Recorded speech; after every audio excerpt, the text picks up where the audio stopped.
ওম শান্তি। আজ আপনাদের কাছে সূর্য দেবতার উপরে নতুন একটি কবিতা পড়ে শোনাতে যাচ্ছি। আজকের কবিতাটা অনেকটা বড়। যদি ভুলচুক হয়ে থাকে বলার সময় আমাকে ক্ষমা মার্জনা করবেন। আমার চ্যানেলের নাম প্রজাপিতা ব্রহ্মা বাবার বিকে লক্ষ্মী মজুমদারের কবিতা। তবে চলুন সূর্য দেবতার উপরে নতুন একটি কবিতা আবার আপনাদের পড়ে শোনাতে যাচ্ছি।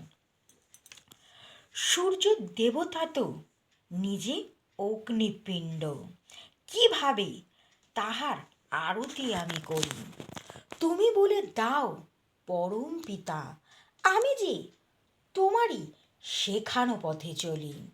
ভগবান তুমি সকলের মনের প্রভু, পিতা মাতা যে তুমি। সূর্য দেবতা তিনি সকল পৃথিবীকে আলোর উৎসে সাজিয়ে তোলে। ঝলমলিয়ে ওঠে সারা বিশ্ব ব্রহ্মাণ্ডগুলি। তাহার জন্য গাছেরা খাদ্য তৈরি করে, জীবাণু মুক্ত হয়। সবুজ গাছেরা প্রাণ ফিরে পায়, আলোর উৎসর দিকে যায়। জলজ প্রাণীরা পায় প্রাণ, পশু পাখিও বেঁচে থাকে। রাতকে তিনি দিন করে, সবার শক্তি যে ওই পরম পিতারই আশীর্বাদে। তাই নিজেকে চেনা, নিজেকে জানা খুবই প্রয়োজন। মনুষ্য জীবনে কর্ম করে পাবে নতুন জীবন। সমাজসেবা বড় সেবা, এই দেহ রূপী শরীরেই হয়।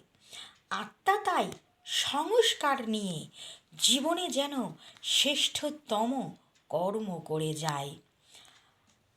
আয়নার মতো জীবন হোক স্বচ্ছ প্রতিবিম্ব, জলের মতো স্নিগ্ধ হবে বিশ্ব কল্যাণেরই জন্য।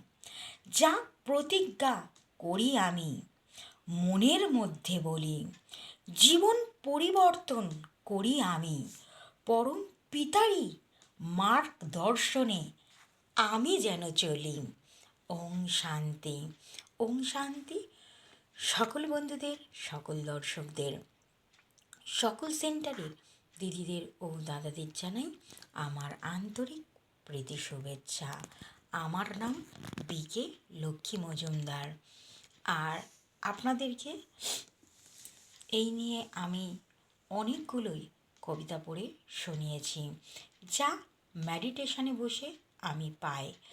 কবিতাগুলি আমি লিখি, কিন্তু তার ছন্দ কিভাবে বসাতে হবে, কিভাবে সেটাকে তৈরি করতে হবে, তা পরম পিতাই বলে দেন। তবুও যদি ভুলচুক হয়ে থাকে আমাকে ক্ষমা মার্জনা করবেন। ওম শান্তি।